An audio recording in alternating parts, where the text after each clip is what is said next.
First of all, thank you for joining this Abhidhamma online class. And it's very inspiring that so many people all over the world are interested in this higher teaching. It has been a long time I didn't teach Abhidhamma fully, but I teach partially here and there in Canada, in USA, in somewhere else. But I really don't have opportunity to finish completely the whole book. So today is my great opportunity that I can share online, and hopefully I can teach the whole content of the books. And I'm sure you will be benefited because through many years of teaching, I know, how beneficial and important for a practitioner or the Buddhist to understand the working of the mind. So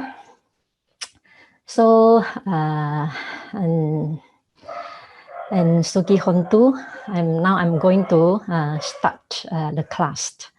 And before I start the class, I hope humble request that you can listen attentively because this is Abhidhamma. It's not ordinary Dharma. It's very complicated and you need a very receptive mind.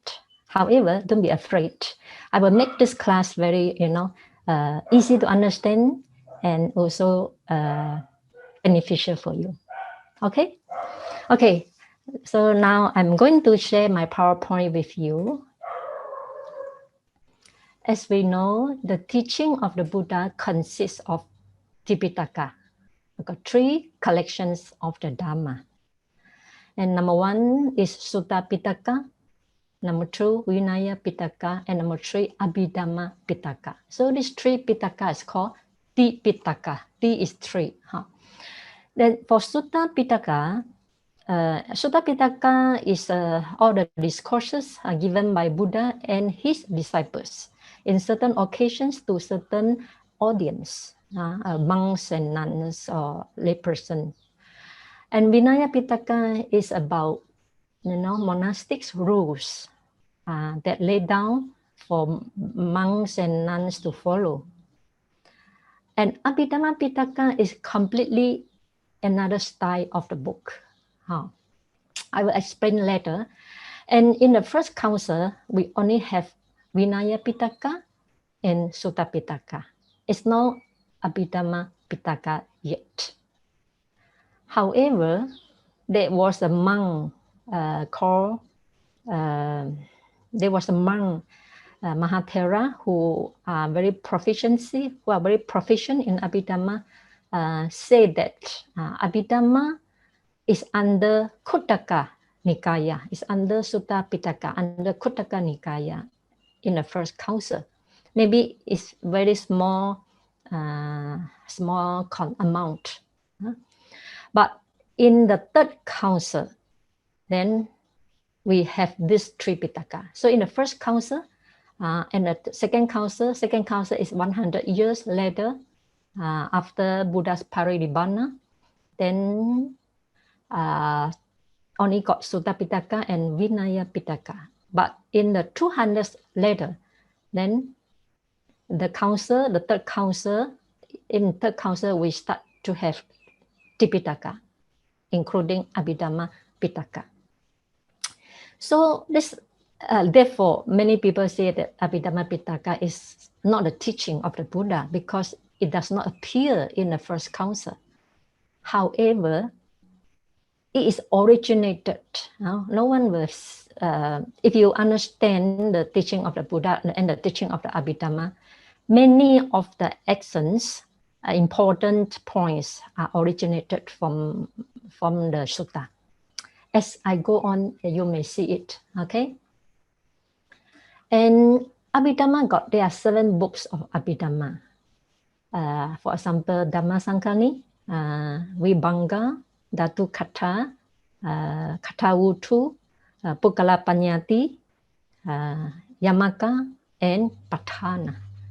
So there are 7 books. However, what we are going to study today is the summary of the 7 books. We call the Abhidhamma, Tha Sangaha. Abhidhamma is one word, Atha. Atha means things. Things. So Abhidhamma Sangaha means a compendium, a comprehensive compendium. So the Abhidhamma Tha Sangaha means a compendium of things contained in Abhidhamma. So there is a summary of the 7 books of Abhidhamma. Without studying this Abhidhamma Tha Sangaha first, you are unable to enter into the jewel of Abhidhamma Pitaka. So Abhidhamma Tha Sangaha is written by Acharya Anuruddha. Acharya Anuruddha is not so, his background is not so clear to many people. Therefore, we are not going to discuss about him, but we just want to know Abhidhamma Tha Sangaha is compiled by Acharya Anuruddha. Okay. Then, what is Abhidhamma? Many people are so interested in Abhidhamma. You see, there are so many people registered for this Abhidhamma course. So, what is Abhidhamma? So, according to in the Bhikkhu Bodhi's book, he said that Abhidhamma is simultaneously a philosophy, a psychology, and an ethics, all integrated into the framework of a program for liberation from all suffering. So philosophy, when we talk about philosophy, we know it's a study of the fundamental nature of reality and experience. So Abhidhamma fulfills this philosophy definition. So Abhidhamma study the reality based on experience. And Abhidhamma is also psychology, because Abhidhamma also study the human mind, the nature of human mind and how it functions and how it affects our behavior. This is called psychology. This is definitely precisely what Abhidhamma teaches. And also Abhidhamma is an ethics, because Abhidhamma talk about moral principles, wholesome, unwholesome, and they govern our behavior. Then unwholesome produce unwholesome result, wholesome produce wholesome result. So all these are clearly defined and explained in Abhidhamma. And all of this to study the nature, to experience the nature of reality, and to study the nature of the mind and how the mind functions and how the mind affects our behavior, all this study is to direct to liberation. It directs the mind to see the truth of suffering, the origin of suffering, and the cessation of suffering, and the path leading to the cessation of suffering, which is Four Noble Truths. Okay, so this is about Abhidhamma. Then let us analyze the meaning, the Pali meaning of Abhidhamma. Okay, Abhidhamma is a combination of 2 words. Abhi means higher, sublime, spatial, and distinguished. When we say higher, it doesn't mean that Abhidhamma is higher than the Sutta. I don't want to say like that. And I never think it's true to say like that. So I prefer use spatial. Abhi is spatial. Dhamma means teaching or ultimate realities. Ultimate realities are fundamental component of actuality. We will see later, as I go on, all this meaning will come clear to you. So to me, Abhidhamma is special Dhamma. I don't want to say higher Dhamma, because when you say higher, it seems that then Sutta is lower. That definitely not correct. Because Abhidhamma is also based on the original Sutta. It's just the style is different. Abhidhamma is it purely talk about ultimate reality, but Sutta using conventional truth to talk about ultimate reality. The style of presentation is completely different. So I prefer Abhidhamma, the definition of Dhamma as special teaching of ultimate realities. And it's a special Dhamma because all Dhamma are fully classified and explained in Abhidhamma, but it's only partially expounded in suttas. Because when Buddha talk about sutta, Buddha consider the level of understanding of the audience, but in Abhidhamma, this never take into consideration. So Abhidhamma fully classify and explain all mental and physical phenomena in very minute details. And the method are also very special. In Abhidhamma, all doctrine is methodically organized. For example, and Abhidhamma organized the consciousness into 89 types. And also all Dhamma in Abhidhamma are minutely defined. For example, it defines our body into, rupa, into rupa kalapa. And in rupa kalapa, it's like tiny particle. But in that rupa kalapa, there's also minutely defined as 8 content of 8 elements. So this never appear in sutta. Therefore, it's called special. And also, all the physical and mental phenomena are meticulously classified. This classification, a lot of classification in Abhidhamma. You will see later, okay? So, what is Abhidhamma? I would like to call Abhidhamma as special teaching grounded on truth in experiential reality. This is called Abhidhamma. Okay? Now, according to Abhidhamma philosophy, there are 2 types of truth. One is called conventional truth, samuti satcha. One is called ultimate truth,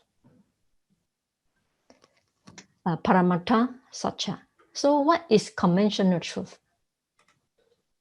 Conventional truth refers to ordinary conceptual thought. For example, mountain, tree, house, computer, table.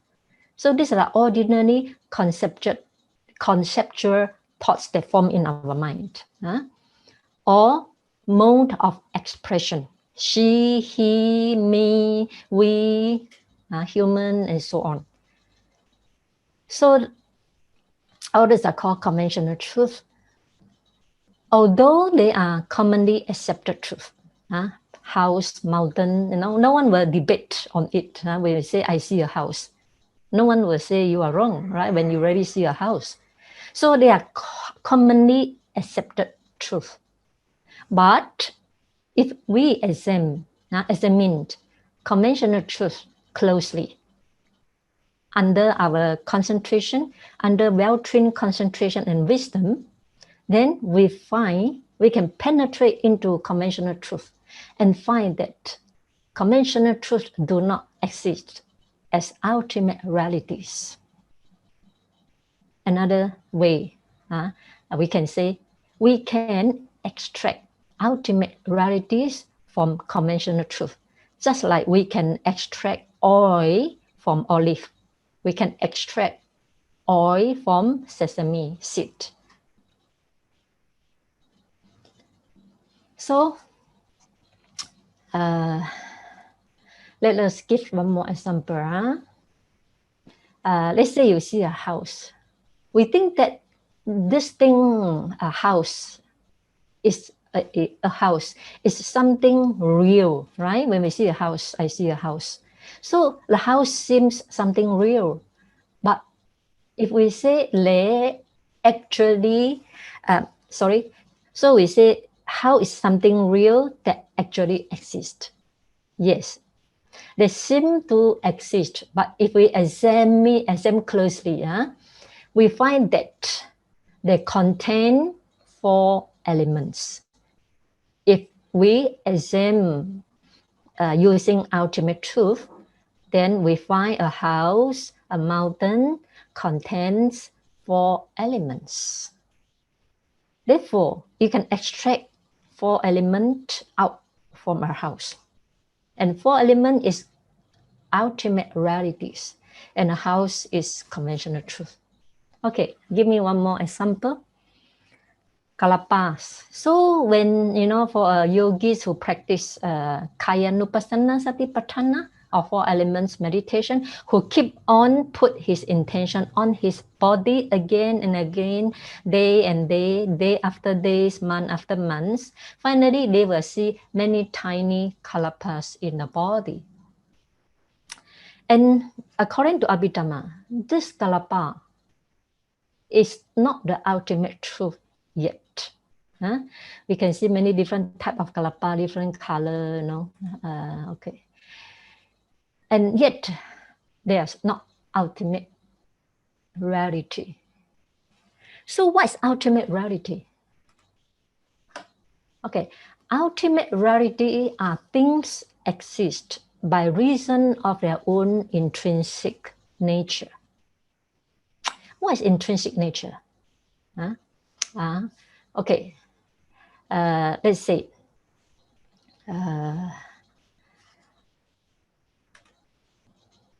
just now I mentioned Rupa Kalapa.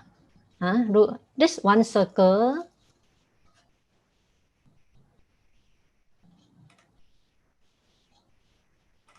so this one circle, the whole circle is called Rupa Kalapa. It's very tiny particle. Now we cannot see through our naked eyes, but through concentration, the mind well trained in concentration, and when you penetrate into your body, you can see this tiny dust or tiny particle we call Rupa Kalapa in Pali. So this so tiny things in Abhidhamma still conventional truth. And one can extract ultimate truth out of conventional truth.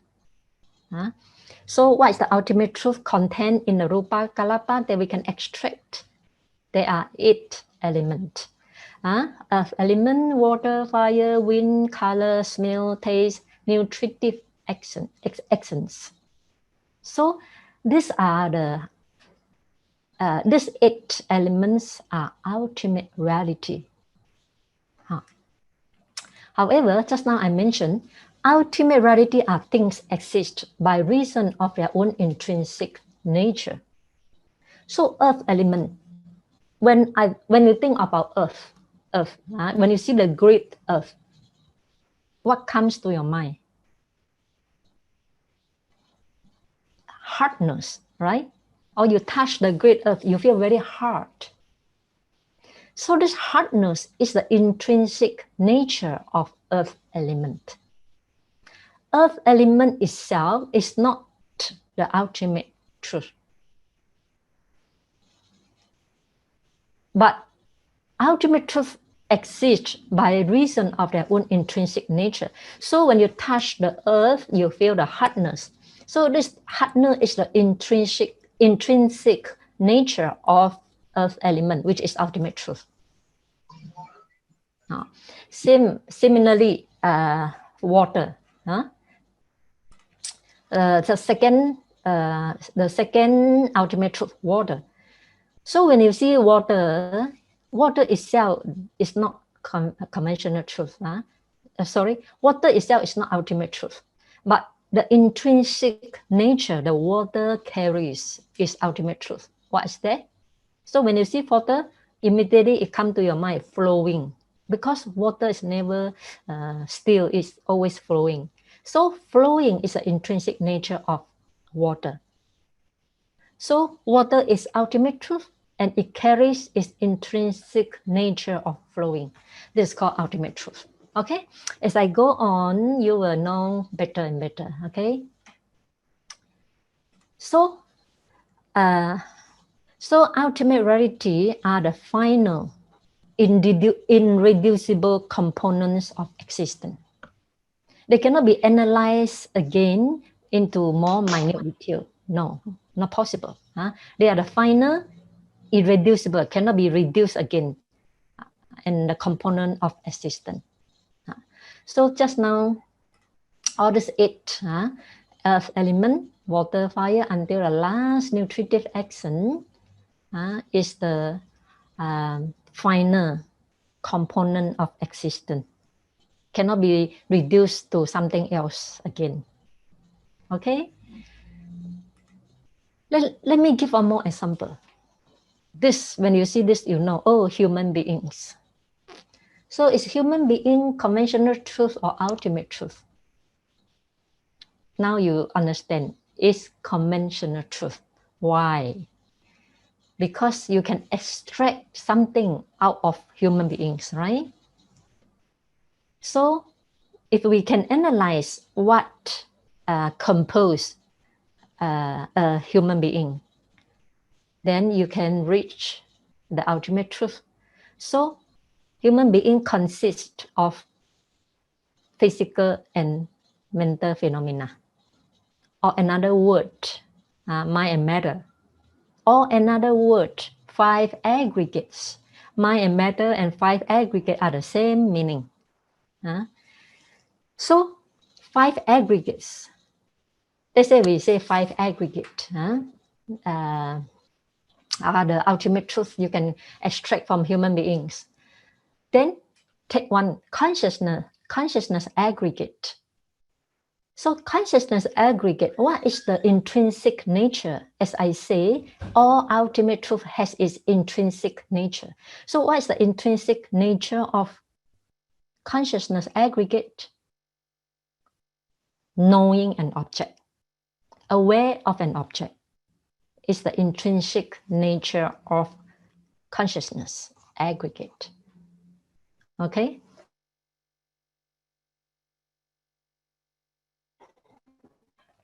Now let us come to the fourfold ultimate truth in Abhidhamma.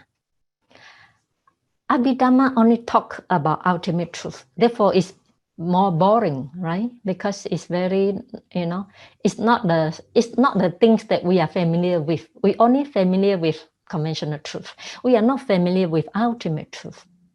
Okay, but Abhidhamma deals only with ultimate truth. Please bear in mind this point.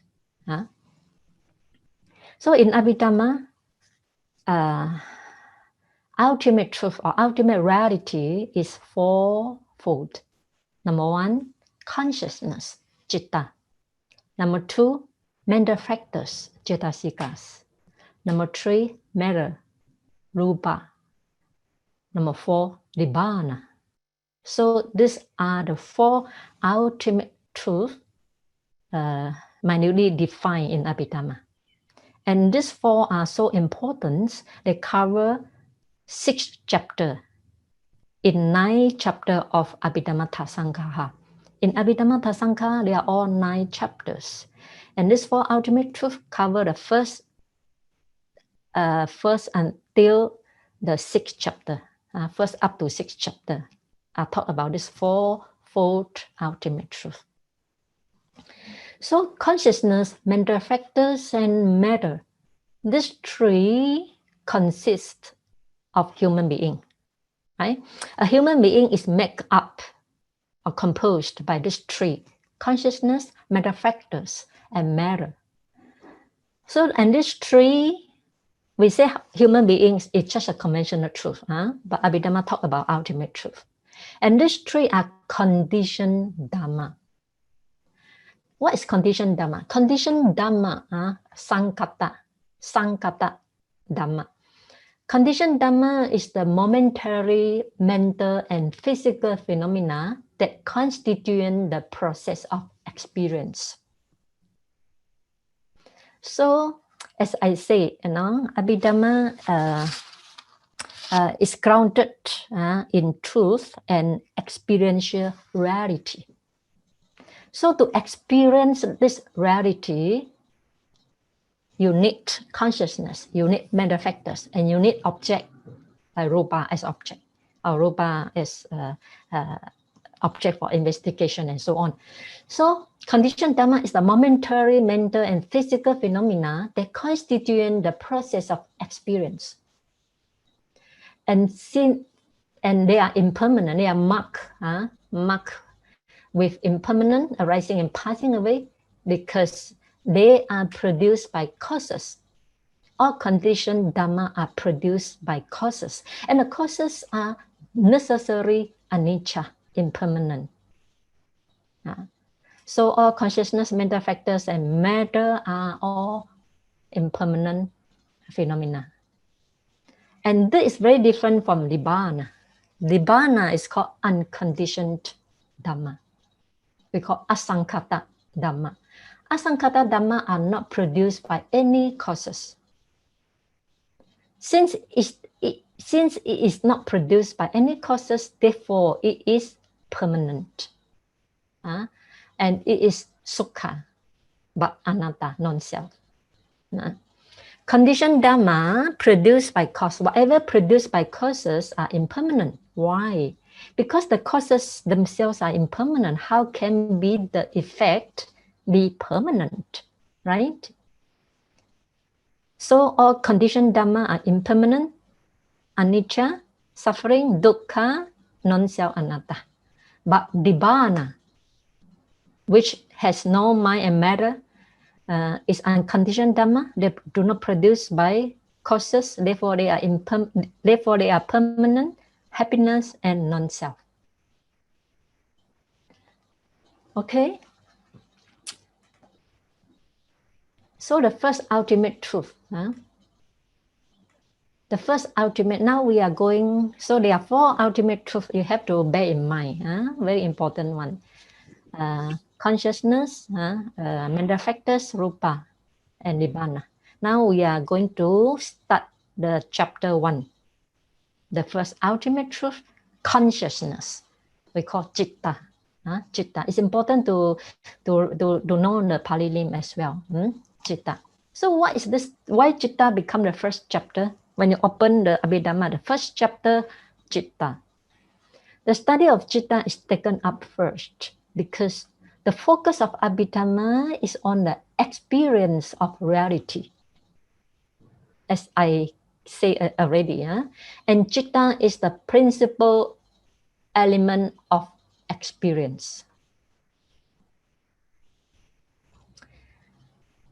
All our experience come from how we experience something. So our experience come from aware of an object first, right? For example, you taste your food. How you experience this food is sweet, sour, and tasty. First, you must aware the taste, the food touch your tongue. You must aware there's something touch your tongue first. And then you know tasting, we call tasting consciousness. Therefore, to experience something, you need what? You need consciousness. And the intrinsic nature of consciousness is just aware of an object. So consciousness experience the object through knowing of an object first. Without knowing an object, you cannot experience anything. So when sounds impinge the ear, so ear consciousness hear the sound. Only then you can analyze this, what type of sound, is it an animal sound, human sound, and so on. So without this hearing consciousness, without consciousness to aware of the sound first, there's no experience. Nothing can be experienced, right? Therefore, the study of Citta is taken up first because the focus of Abhidhamma is on the experience of reality. And Citta is the principal element of experience. It's very important to understand this point. Okay. Next. Citta is defined according to commentator, Pali commentator. Citta is defined as an agent that knows the object. However, this agent is without a permanent entity. When we talk about agent, it's like somebody, you and she know the object, right? Therefore, I want to stress that this agent without a permanent being or entity. Sometimes we wrongly grasp Citta as I or myself. For example, when visible object, when they say a visible object impinge our eye sensitivity, a visible object come into the eye. Instead of eye consciousness arises and sees the object, we say I see. When sound come into the ear, instead of ear consciousness arises hearing the sound, we say I hear. Therefore, we not seeing, not investigating ultimate reality, that is consciousness knows aware of an object, we wrongly identify that hearing, seeing, tasting, touching, thinking as I, entity, permanent entity, I, he, she. This is how we end in suffering, because not seeing things correctly. Okay? So it's the consciousness, hear the sound. It's the consciousness sees the visible object. It's the consciousness touching the tangible. It's the consciousness that thinks, not I that thinks. Okay? So, therefore, a better definition for consciousness is an activity or process of cognizing an object. Instead of saying agent that knows the object, the more accurately, consciousness, Citta, is defined as an activity or the act and process of cognizing an object. So when we say about process of cognizing, then when we talk about process, then it contains a series of steps, not only one, right? Otherwise, we wouldn't say process. So let me give you an example, okay? Let's say when a thought, when let's say we experience our wandering thought very often in life, right? So first, how you aware, how you know this wandering thought? By aware of it, right? By aware of it. So consciousness aware of the wandering thoughts. So how the consciousness aware of the wandering thought? One mind, one consciousness cannot do the task. One consciousness just aware of the wandering thought is not possible in Abhidhamma. It must involve a series of consciousness. We call a series of citta. Let's say here, the first one, here. You see, one here circle is one consciousness. The second circle, third circle, fourth circle, fifth circle. So this one after another. This first consciousness arise, pass away. Then followed by another consciousness arise, pass away. Then third consciousness arise, pass away. Then fourth, 5, 6, 7, 8, 9, 10, until the last one, RG, registration consciousness. When this gone, pass away, only you. This whole process is called the process of cognizing an object. So what's consciousness? Consciousness is defined as activity, and activity or the process of cognizing an object. Therefore, this process of cognizing an object must contain many consciousness, not only one. Okay?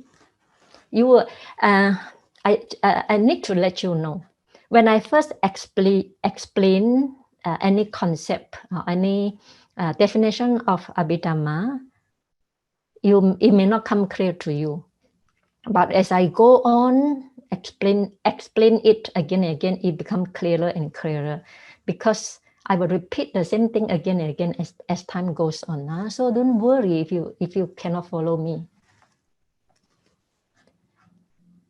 And all this called cognitive process are necessarily marked by impermanence, right? Because only first consciousness arise, cease, then the second will arise. So they are necessarily marked with impermanence, arising and ceasing. Okay, so to make clear the nature of ultimate truth, the Pali commentator proposed four defining devices, by means of which the consciousness can be delimited. First, there are four. First is characteristic, lakkhana. Second is function, rasa. Third is manifestation, paccupatthana. Number fourth is proximate cause. So commentator use these four defining devices to make clear the ultimate, to make clear every ultimate truth. So what is the characteristic of consciousness? Characteristic is intrinsic nature, something like that. So characteristic of consciousness is awareness or knowing of an object. This is very important. You have to bear in mind this throughout the class. So if I say what's the characteristic of consciousness, that is aware of an object or know an object. Okay. The second function, what's the function? The meaning of function means how it performs its task. How consciousness performs its task. Mean function. To be a forerunner of the mental factors. This I will explain when I reach mental factors. Number third, manifestation, paccupatthana. How the manifestation means the way it presents itself within experience. So how you experience consciousness, how the consciousness presents itself in your experience. It is a continuity of processes, not an entity. This is correct seeing. But if you experience consciousness as myself, as an agent, as an entity, then you are not seeing things correctly. Okay, you are saying things through conventional truth, or your wisdom is blocked. Your wisdom is hindered by ignorance. Okay. The next one, proximate cause. Proximate cause, paccupatthana. So depend on what the consciousness arises. Mean proximate cause. Depend on mind and matter. So this also I will explain as time goes on. Okay, so we have finished the four defining devices of consciousness. Now we want to explain a little bit more about consciousness. So in the blink of an eye, billions of consciousness arise and pass away. So suppose you blink your eyes, you will never think billion of consciousness already arise and gone. So how speedy is the consciousness? However, at any one moment, only one consciousness arises. One moment cannot have two consciousness. This is also a very important point in Abhidhamma. But one moment, one consciousness, however, consciousness is arise one after another. Although citta arises at tremendous speed, 1,000 millions, one you blink your eye, million, thousand consciousness arise and pass away. Each consciousness moment goes through the same three stages: arising, we call birth; static, decay; and dissolution, death. Okay, so let's say this circle. This circle is called one mind moment of consciousness. We call consciousness moment or mind moment. Consciousness moment is more accurate. So we say consciousness moment, this one, citta. So one time, only this one consciousness moment can arise, no two, okay? But each consciousness moment can be divided into arising, go through three stages: arising, static, and dissolution. Okay. So this one consciousness moment, if we identify citta as myself, let's say, consciousness as myself, then we last only for one conscious moment. Our life only lasts for one conscious moment, right? And this citta also can go through birth, arising, decay, static, and dissolution, death. It means that if we identify consciousness moment as myself, we are dying every moment. One moment after another, we are dying and reborn again, dying and reborn again. Therefore, citta is not self. Citta is not yourself, it's not myself, not herself. Hope this can become clear to you. And however, so citta, you see, citta arising, for citta, arising moment is the strongest one. Please remember this also. Okay, next. Now we come to classification of citta. This is also very important. Okay, so citta can be classified by way of planes. The second, by way of nature. When we talk about by way of plane, it's something related to the plane of existence, 31 plane of existence. By nature is like good or bad. His nature is good, his nature of bad, and so on. So let us go into detail about this. So when we say citta can be divided by way of plane, then there are 4 planes of consciousness. Number 1 is sense sphere consciousness, kama, vachara, citta. 5 material sphere consciousness, rupa, vachara, citta. Immaterial sphere consciousness, arupa, vachara, citta. Supramundane consciousness, lokutara, citta. Avachara, kama vachara, the Pali word. I need to mention the Pali word because it precisely bring out the meaning. Kama means sensual pleasures. Avachara means move on, move about, frequently move on. So the consciousness, citta means consciousness. The consciousness frequently move on the sensual plane is called sense sphere consciousness.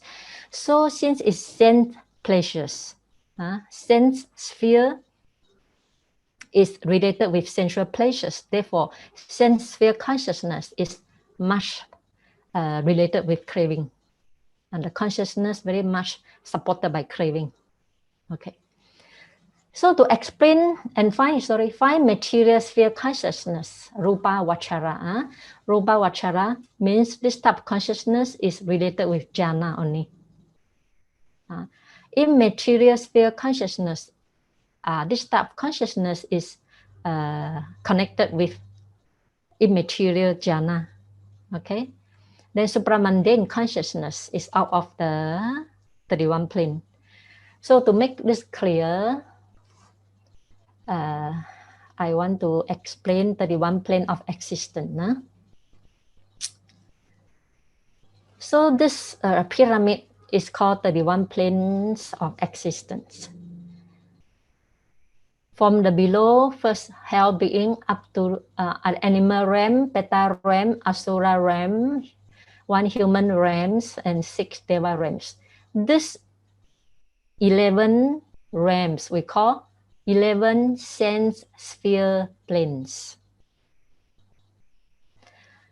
Then the sense sphere consciousness, just now we mentioned the sense sphere consciousness are the consciousness that move on this 11 sense sphere planes. Move on human being realm, on animal realm, on Deva realm, and so on. Okay, but I want to tell you realm, how to call the plane of existence and the sense sphere consciousness are two different things. Plane of existence are the places where the human being or animals born and die. But sense sphere consciousness are the consciousness that move on this 11 sense sphere plane. So there are two different things.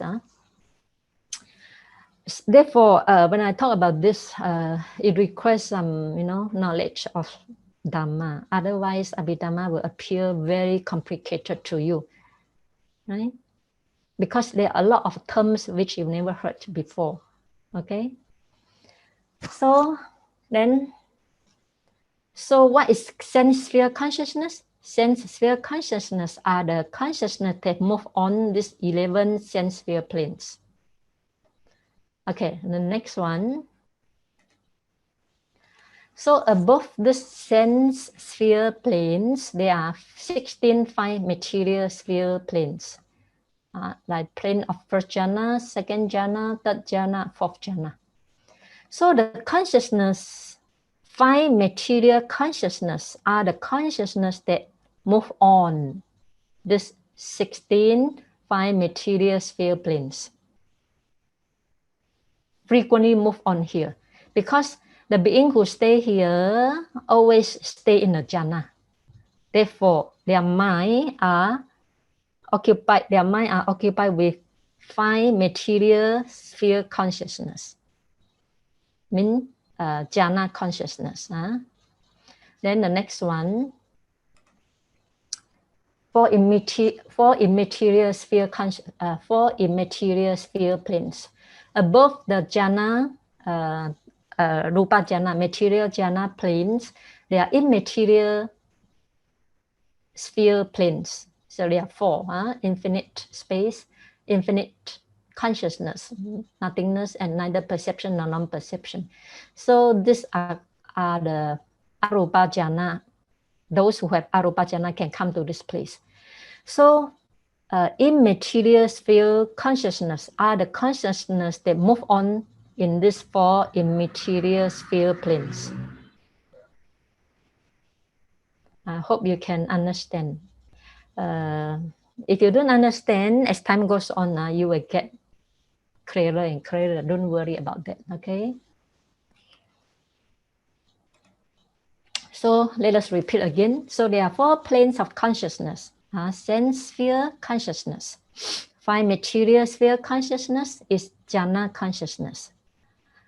Immaterial sphere consciousness is immaterial jhana consciousness. Supramundane consciousness is the consciousness that go beyond this 31 plane and take nibbana as object. Okay, we will explain in detail again.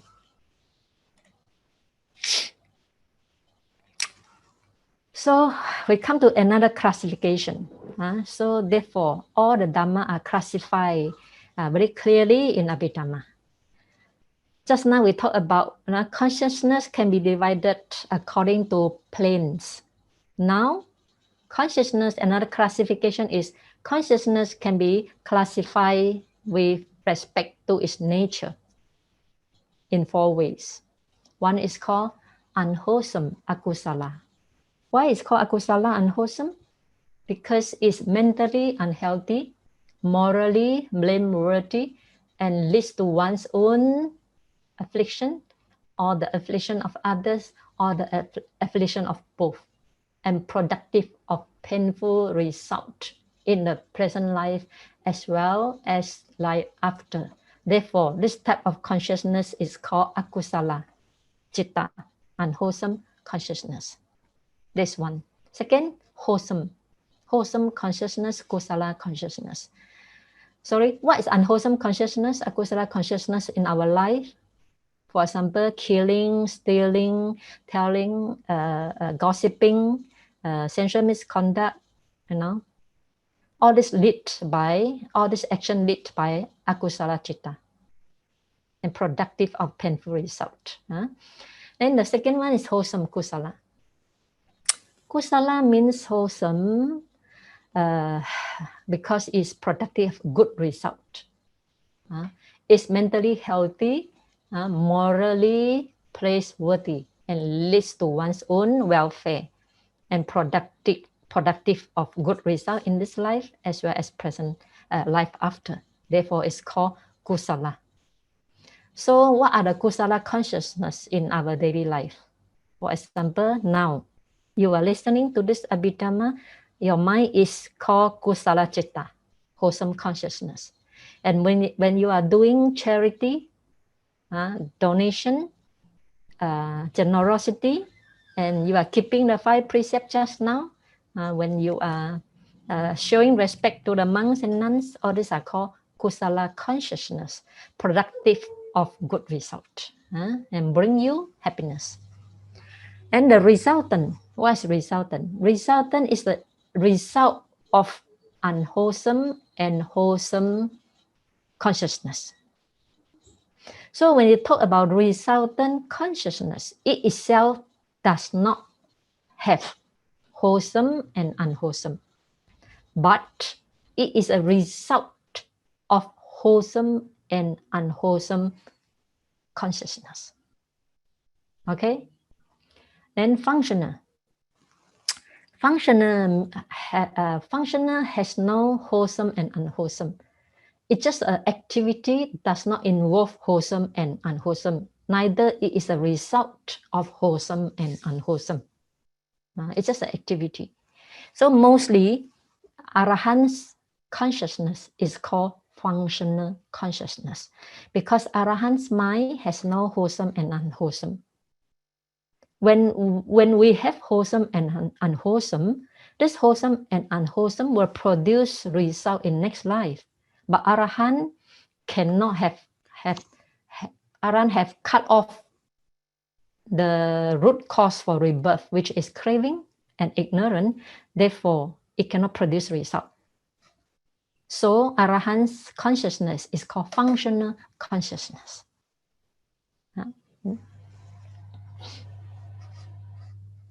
Both akusala and kusala constitute karma. Karma. Then the chitta that arises to ripening of this karma is called resultant chitta. Here, vipaka chitta, resultant chitta. Where is my pointer? Here, okay. So here again, wholesome, unwholesome constitute karma, and the chitta that arises through the ripening of the karma is called resultant chitta. Here is called resultant chitta. And this functional is no karma involved. So this resultant chitta and functional chitta are called abhyakata, indeterminate chitta. Indeterminate chitta. Both neither have wholesome or unwholesome. Okay. To understand what is wholesome karma, what is unwholesome karma, we need to know 6 types of roots.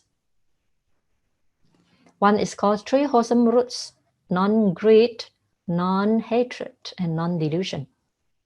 Another one is called 3 unwholesome roots: greed, hatred, and delusion. So these 6 types of root also quite important for you to remember. 3 wholesome root, very easy: non-greed, non-hatred, and non-delusion. And 3 unwholesome roots: greed, hatred, and delusion. And there are also some consciousness has no root one. Why we talk about the roots? Because wholesome and unwholesome are rooted with this roots, either wholesome root or unwholesome roots. But they are also consciousness has no root at all. Then we call rootless consciousness. You see, we have more terms coming in. Therefore, it's not easy to understand Abhidhamma in first class. But after second class, third class, fourth class, fifth class, then everything becomes clearer and clearer because we keep on repeating the same thing. Okay, next one.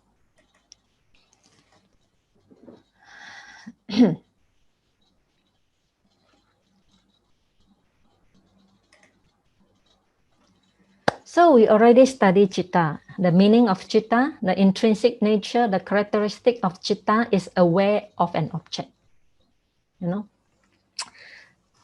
And we also understand citta can be classified by way of plane, a sense sphere consciousness, right? 5 material sphere consciousness, immaterial sphere consciousness, and supramundane consciousness. So all this, we have 89 types of citta. Don't be frightened. Don't be frightened with the number. As I go on, things will become very clear to you. So, although citta has single characteristic of aware of an object, but all this citta can be, all this citta have, we have all 89 types of citta. And all these 89 types citta has single characteristic of aware of an object. Okay? So this 4 you have to remember, memorize it for easy understanding. Sense sphere consciousness. Now we come to sense sphere consciousness first. There are 54 sense sphere consciousness. What are the 54? We will go one by one. And first is 12 unwholesome consciousness. 12 unwholesome consciousness. And under the 12 unwholesome consciousness, there are 8 rooted in greed. You may ask, it rooted in greed mean one root of greed? No. It rooted in greed means that this consciousness has greed as predominant factor, but it also has underlying cause of ignorance. Therefore, how many root they have? Greed and ignorance or delusion. So when we say consciousness rooted in greed, means they have 2 roots, delusions and greed. Okay, then second one, rooted in hatred. There are 2 consciousness rooted in hatred. So when we say rooted in hatred, doesn't mean that only one root of hatred. It has 2 roots, hatred and delusion. Because delusion is underlying cause for all unwholesome. Whatever unwholesome consciousness must have delusion. So rooted in greed also have delusion. Rooted in hatred also have delusion as underlying cause. Then one more question. You can ask, can consciousness rooted in greed and hatred together? Then that's not possible. Not possible? Why? Because the nature of greed and hatred is opposing each other. Greed is grasping something, no one to let go. Hatred is rejecting, push away, rejecting something. So this have opposite nature, both have opposite nature. Therefore, they cannot arise in the same consciousness moment. we are talking about consciousness moment, one circle, one moment only. In one consciousness moment, cannot have consciousness rooted in greed as well as hatred. Not possible. Okay. So the third one, consciousness rooted in delusion. There are two types of consciousness rooted in solely delusion. So only one root. Okay. So consciousness can be divided into four by way of plane. One is called sense sphere consciousness. Sense sphere consciousness is related strongly with craving.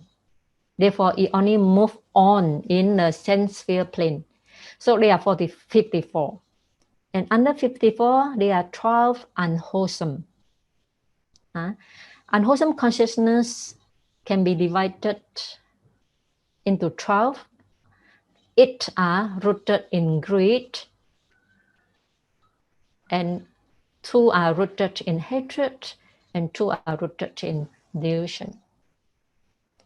And all this consciousness can be done, all these are citta, or consciousness only, not yet body, okay? But all the unwholesome, action we perform are being directed by all this unwholesome citta, whether it's rooted in greed, hatred, or delusion. Okay, next. Let us see, I have to go through this one before I can stop. Okay, there are 12 unwholesome consciousness, 8 rooted in greed. Let us see this content. Number 1. One consciousness accompanied by joy associated with wrong view unprompted. Okay, so there are 3 important things for you to know here. One is accompanied by joy. Another one is associated with wrong view and unprompted. These are the special things that make all the 8 consciousness rooted in greed. Okay, let me give you an example. One consciousness accompanied by joy associated with wrong view unprompted. Suppose a boy go to the fruit store and very happily he steal an apple, not knowing stealing is wrong action, and unprompted means spontaneously. Okay, so a boy spontaneously steal an apple from the fruit store with joy, not knowing it is unwholesome. Okay, so if such thing happen in a boy, then his consciousness is one consciousness accompanied by joy, associated with wrong view, unprompted. Unprompted means spontaneously. Nobody urged him to do that. Okay? Okay, let us see the second one. One consciousness accompanied by joy, associated with wrong view, prompted. So the difference from first one and second one is unprompted and prompted. So prompted means that a boy being urged by his friend, go to fruit store, steal an apple with joy, not knowing it is unwholesome. That's why with wrong view. With wrong view means he does not understand karma, cause and effect, karma and resultant. Bad karma begets bad karma. Bad karma begets bad result. Good karma begets good result. He does not have this knowledge of the law of karma. That's why associated with wrong view. But this time he was persuaded by his friend, therefore it's prompted. Okay, so the difference from the second one to first one is called prompted.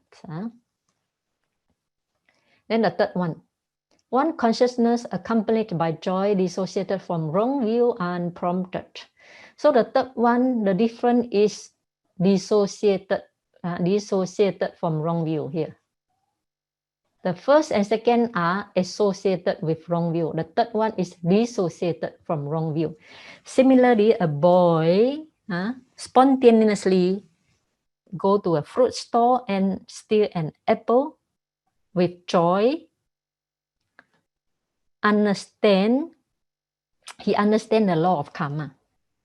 He understand it is a wrong action, but he cannot refrain his craving. So although sometimes we also understand the law of karma, still we indulge in sensual craving, right? In this case, is dissociated from wrong view. So he still, because stealing itself is unwholesome, is rooted in greed, and he do it spontaneously, therefore unprompted, although he understands it is bad action. Therefore, it's called dissociated from wrong view. Okay. Number 4, one consciousness accompanied by joy, dissociated from wrong view, prompted.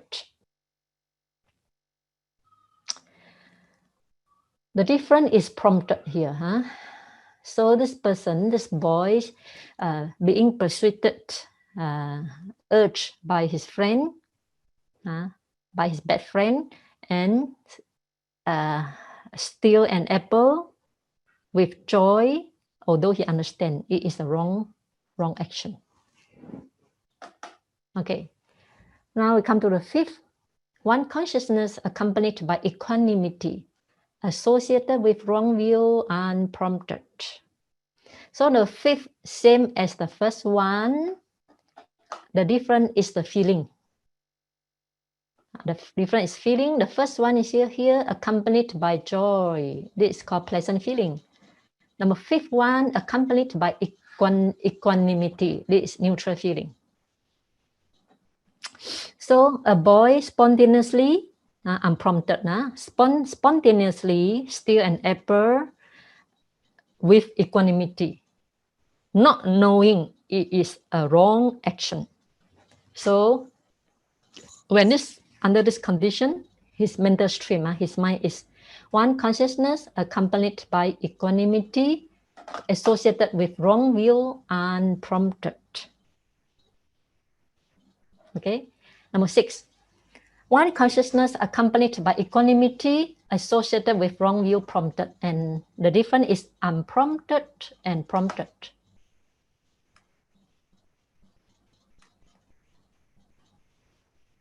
So the difference is unprompted. So unprompted now is prompted, being persuaded by others. Unprompted means spontaneously. Prompted means after due consideration, either on your own or persuaded by others. Okay. Number 7, one consciousness accompanied by equanimity, dissociated from wrong view, unprompted. Here, the difference is dissociated from wrong view. Dissociated, he knows stealing is not good, but still he cannot refrain from his craving. He still, he did a bad action. It's called dissociated from wrong view. And number 8, one consciousness accompanied by equanimity is dissociated from wrong view, prompted. Similarly, this person, this boy, steal an apple with equanimity feeling, not with joy. And dissociated, he knows he's dissociated from wrong view. He knows it is a bad action. And being persuaded, prompted, being persuaded by his friend, or after his due consideration. After certain consideration, he still steal an apple. Okay, so these are the 8 consciousness rooted in greed. And you can see the consciousness rooted in greed has 2 types of feeling, either accompanied by joy or accompanied by equanimity. Never accompanied by displeasure. Why? Because displeasure is accompanied by hatred. Craving is always accompanied by happy feeling. For example, you watch TV, watch movie, You always accompanied by joy or equanimous. Okay, or you enjoy your food with craving is accompanied by joy, and so on. Okay, so whatever consciousness rooted in greed is only accompanied by feeling of joy, either feeling of joy or feeling of equanimity. Okay, now we go to the consciousness, and please remember when I say consciousness rooted in greed, also rooted in delusion. So two roots. Now we come to the next one. And two consciousness rooted in hatred. When I say hatred, also accompanied with delusion. So one consciousness, there are two consciousness rooted in hatred. Number one consciousness accompanied by displeasure, associated with aversion, unprompted. So here you can see the difference. Here is feeling is displeasure, not a joy, not the equanimous. Displeasure, somanasa. Domanasa, sahagata. Then since it's a consciousness rooted in hatred, it is accompanied with aversion, not with craving, with aversion, and first unprompted. So, for example, you see your enemy come to you. Then you feel very unpleasant. Your mind start to get angry. Then you spontaneously scolded him. And under this condition is one consciousness accompanied by displeasure, associated with aversion, unprompted, spontaneously. And the second one is very easy, different. The difference is prompted. The rest are the same. The difference is prompted. So same thing, when you see an enemy coming to you, you feel very unpleasant, displeasure. Now your mind gets angry, but you don't have the intention to scold him. However, your friend beside you keep on urge you to take action, to scold him. Then you scolded this enemy. It's called prompted. Okay. Okay, so there's two, easy to remember. Then next, two consciousness and two unwholesome consciousness rooted in delusion. Here only one root, only one root. No hatred, no greed, only delusion or ignorance. So one consciousness accompanied by equanimity, associated with doubt. So here, whatever consciousness rooted in delusion is only accompanied by equanimity, no joy and no aversion, no displeasure, only equanimity, only one feeling, because at that time, the mind associated with doubt, so you don't have joy, neither displeasure, just equanimous, because you cannot make any decision, doubtful consciousness. For example, sometimes you may doubt the efficacy, the efficiency of the Noble Eightfold Path leading to the cessation of suffering. So when you doubt about this, then the consciousness arise in you is one consciousness accompanied by equanimity associated with doubt. And this is unwholesome, unwholesome consciousness rooted in delusion. The second one consciousness accompanied by equanimity associated with restlessness. So the feeling here is also equanimity, but here with restlessness. Therefore, this is very common consciousness that arises in our daily life, because our mind is always restless. If we do not anchor our mind on one subject, on one object, they say anapanasati, mindfulness of breathing. If we do not keep our attention on one meditation subject, our mind is always restless. When you walk here and there, when you go washroom, when you washing your face, eating, and so on. usually it's one consciousness accompanied by equanimity associated with restlessness that occupy your mind, that arise in your mind. Okay, so now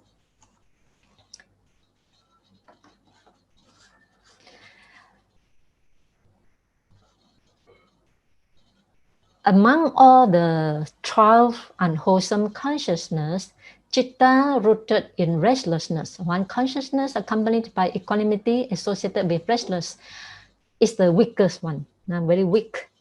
However, it arises very often in our daily life. The rest of Chitta, exclude the one associated with restlessness. The rest of Chitta from 1 to 11 all can bring us to the 4 rebirth in the 4 woeful states. Depend on how heavy is the karma. But the last one consciousness accompanied by equanimity associated with restless, this is very weak because it arises very often. It's only just in the mind. So it cannot lead us to the rebirth in the 4 woeful states.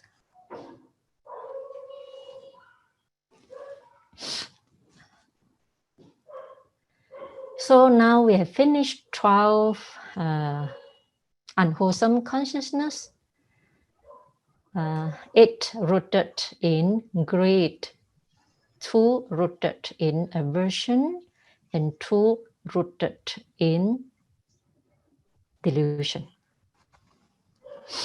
Now a question for you. Why we want to learn Abhidhamma? Because it is strongly, Abhidhamma, the knowledge of Abhidhamma is strongly related in our daily life. So now how can we put this 12 unwholesome consciousness in our daily life? So we can check our life, our daily life, how often unwholesome consciousness arises in our daily life. So this is I think this is the lesson you have to this is the lesson you have to do and check in your daily life. Let us discuss a little bit. Suppose when we first wake up in the morning, when we first wake up early in the morning, what is the consciousness in your mind? What is the consciousness in your mind? Because this is online, so I cannot ask you to answer. But now let you think. When you wake up from your bed, what is the first consciousness in your mind? I guess among the 12 unwholesome consciousness, I guess is the first consciousness rooted in restlessness. Right? First get up, mind not clear, mind restless. I don't think people will get up. The first moment he get up, his mind is focused on his breath, unless he's good meditator. Okay, so first consciousness is consciousness rooted in delusion, in restlessness. And sometimes, when time alarm sounds already, you feel so lazy to wake up. Then, when you feel so lazy to wake up, what is the consciousness that arises in your mind? Is the consciousness rooted in greed. So among the 8 consciousness rooted in greed, which one do you think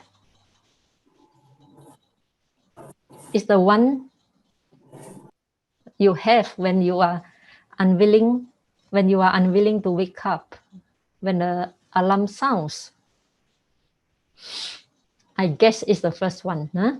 One consciousness accompanied by joy associated with wrong view unprompted. Because you cling to the comfort of the bed, so you accompanied by joy. Then you may forget this laziness is an unwholesome action and unprompted. You spontaneously, willingly want to stay on bed longer. Okay? Okay, so then what else? After you wake up, finally, you have to wake up. Then you take your breakfast, or you're brushing your teeth. When you're brushing your teeth, do you focus the mind on your body, or you let loose your mind and wander here and there? So if you wander here and there, let loose your mind, wander here and there, then the mind is one consciousness accompanied by equanimity associated with restless. Right? Okay, then what else? Then you may see yourself in the mirror. When you see yourself in the mirror, do you attach to the self, to yourself? Do you think that yourself is real in the mirror? Most of us think, no? The reflection of self in the mirror is the real one. And you attach to that one, attach it to the self. So when this happens, what type of consciousness that arises in your mind?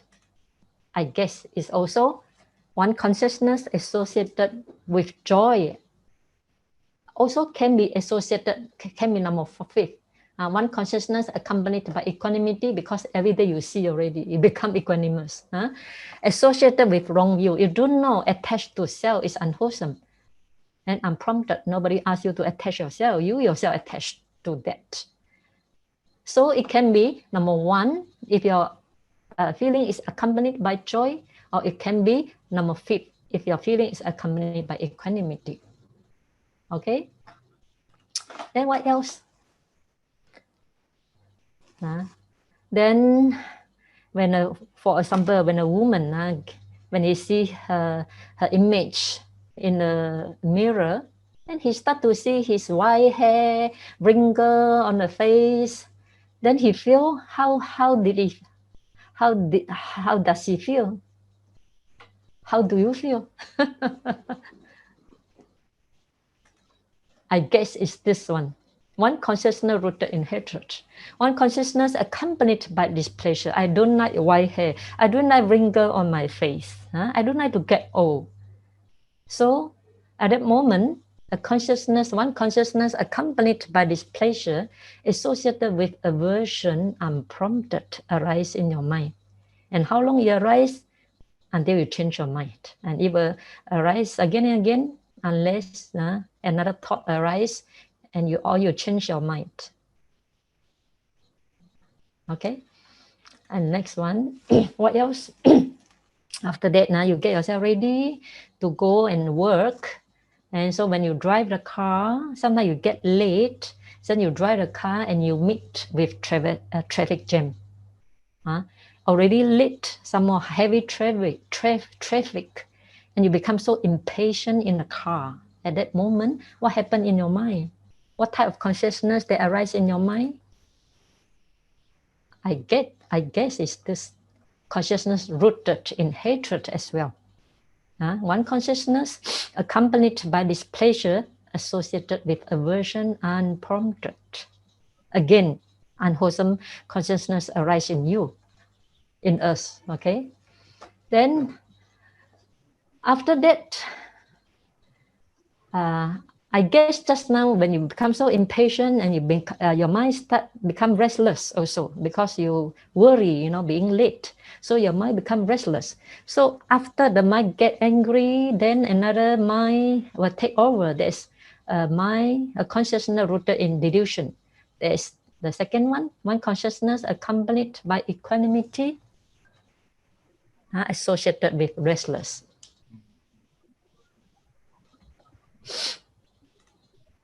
Okay, after that in the office, sometimes you have some disagreement with your colleague, or sometimes you get scolded by your boss. And what type of a reaction, what type of the consciousness that arises in your mind? Still, it can be consciousness rooted in hatred. One consciousness accompanied by displeasure associated with aversion. But sometimes when you go for tea time, our break, lunch break, and you go for for lunch with your colleague, and we start to, you know, gossip, talking something, tell something bad of other people, speaking ill of other people, then, or you gossip, they say you gossip, you enjoy in gossiping. So at that moment, what type of consciousness that arises in your mind? I guess it's the consciousness rooted. I'm sure it's consciousness rooted in greed.